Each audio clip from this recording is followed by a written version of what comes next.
Sir నమస్తే. వ్యవసాయ మోటార్లకు మీటర్లు పెడుతోంది, ఇది ఎంతవరకు సబబు? సార్ సార్ నమస్తే. నమస్తే సార్. చెప్పండి, మాట్లాడండి సార్.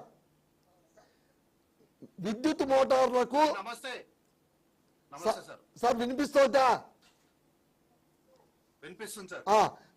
వ్యవసాయ మోటార్లకు మీటర్లు పెట్టడము ఎంతవరకు సబబు?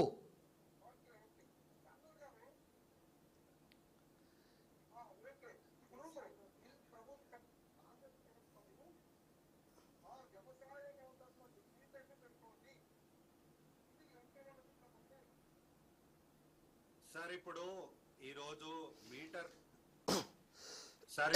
మీటర్ల విషయంలో కాంగ్రెస్ పార్టీని నిందించాల్సిన అవసరం ఎవరికి లేదు సార్. ఎందుకంటే ఈరోజు ఈ విషయం పైన బీజేపీ చేస్తున్నటువంటి ఒక విషయం ఏదైతే ఉందో ఆ విషయం పైన నేరుగా వాళ్ళని వ్యతిరేకించలేనటువంటి బీఆర్ఎస్ పార్టీ కాంగ్రెస్ పార్టీని తప్ప ఇంకెవరిని ఏమంటది? ఈ రోజు మనం చూసినట్లయితే నిన్న సభలో కూడా బీఆర్ఎస్ పార్టీ బీజేపీ పార్టీ పైన మాట్లాడాల్సినటువంటి నేపథ్యంలో ఒక్క మాట కూడా వారిపైన మాట్లాడకుండా పూర్తిగా 38 నిమిషాల పూర్తి ప్రసంగం అంతా కూడా కాంగ్రెస్ పార్టీని నిందించడానికే సరిపోయింది వాళ్ళకి. కాబట్టి కాంగ్రెస్ పార్టీ ఎప్పుడు కూడా రైతుల మెడపైన కత్తి పెట్టే ఆలోచన ఎప్పుడు చేయదు. కాంగ్రెస్ పార్టీ ఎప్పుడు కూడా రైతుల పక్షాన్నే ఉంటుంది. వీళ్ళు ప్రాంతీయవాదాన్ని ఎంచుకున్న పార్టీ బీఆర్ఎస్ పార్టీ, మతాన్ని ఎంచుకున్న పార్టీ బీజేపీ పార్టీ. కానీ రైతులను, యువకులను, విద్యార్థులను, మహిళలను, వికలాంగులను పెంచుకున్నటువంటి పార్టీ ఒకే ఒక పార్టీ కాంగ్రెస్ పార్టీ. ప్రజలకు ఇబ్బంది కలిగేటువంటి అంశం ఎప్పుడు కూడా కాంగ్రెస్ పార్టీ చెయ్యదు. ఇంతకు ముందు బీఆర్ఎస్ పార్టీ నుంచి కూర్చున్నటువంటి సంవత్సరాలు అన్నారు కూడా మాట్లాడుకుంటూ మొన్న బీఆర్ఎస్ పార్టీ సభ లేదో మొత్తం రజతోత్సవంలో వాళ్ళ పార్టీకి సంబంధించి ఉద్యమానికి సంబంధించిందే మాట్లాడిరని అన్నగారు ఒక మాట అన్నారు. అన్నగారు నేను ఒక మాట సూటిగా మీ వేదిక ద్వారా అడుగుతా సార్. మరి మీ పార్టీ గురించి, ఉద్యమం గురించి మాట్లాడినటువంటి వాళ్ళు గాంధీలు, డూప్లికేట్ గాంధీలు వచ్చిర్రు, చప్పట్లు కొట్టిర్రు, డాన్సులు వేసిర్రు అని ఎవరిని అన్నారు సార్? ఎవరు వాళ్ళు? మీ పార్టీలో ఉన్నారు ఆ గాంధీలు ఎవరైనా? కాబట్టి రాజకీయ అంశాలు ఏవైనా ఉంటే మీరు మాట్లాడాల్సినటువంటి దగ్గర మాట్లాడకుండా అనవసరమైన విషయాలు మాట్లాడడం అనేది మంచిది కాదు.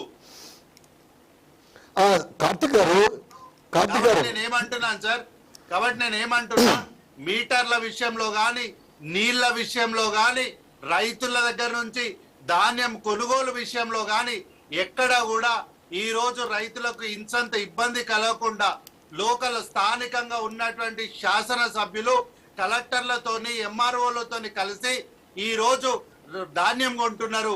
నీళ్లు రావట్లేదన్న వాళ్ళ దగ్గరికి స్వయంగా వాళ్ళే వెళ్తున్నారు, పరిశీలన చేస్తున్నారు, నీళ్లు ఇస్తున్నారు.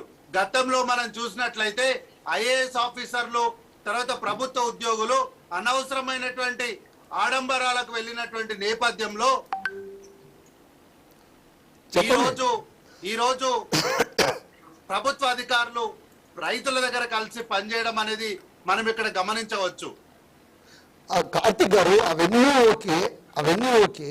మరి మోటార్లకు మీటర్లు పెట్టడం అనేటువంటిది మీరు కేంద్రం ఒత్తిడికి తలవగ్గినట్టు కాదా?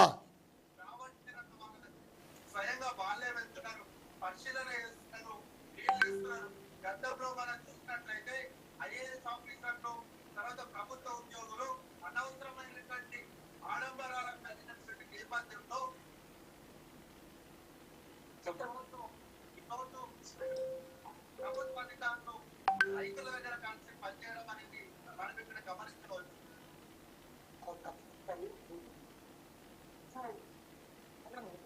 మీటర్లు పెట్టడం అనేటువంటిది మీరు కేంద్రం ఒత్తిడికి తలవొగ్గినట్టు కాదా?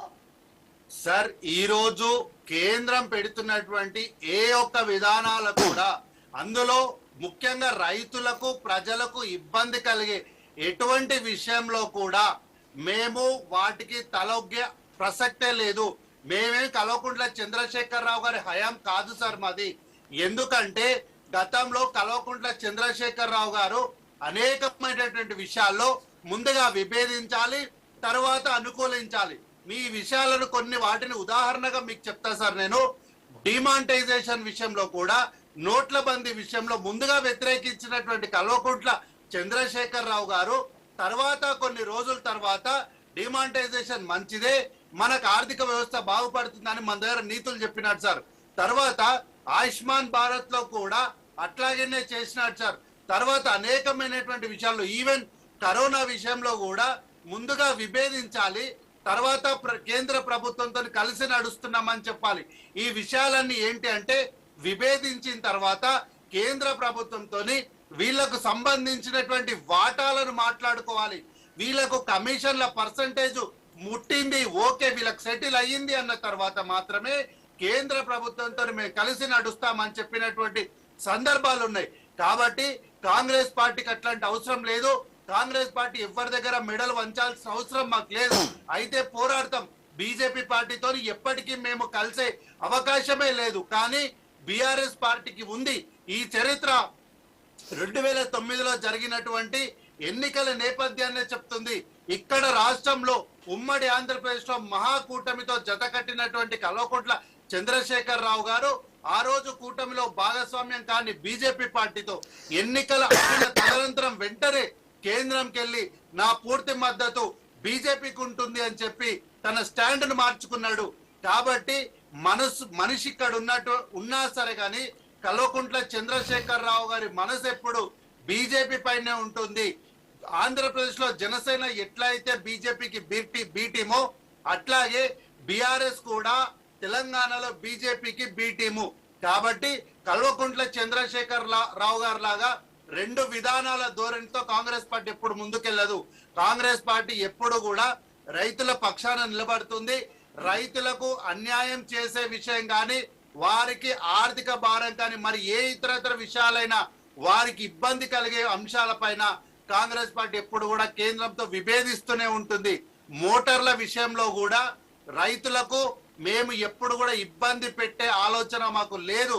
కాబట్టి ఎప్పుడు కూడా మోటార్లు పెట్టే విషయంలో కాంగ్రెస్ పార్టీ సానుకూలంగా లేదు అన్న విషయాన్ని కూడా ఈ సందర్భం మీకు ప్రత్యేకంగా తెలియజేస్తున్నారు. Okay sir, okay sir, thanks అండి.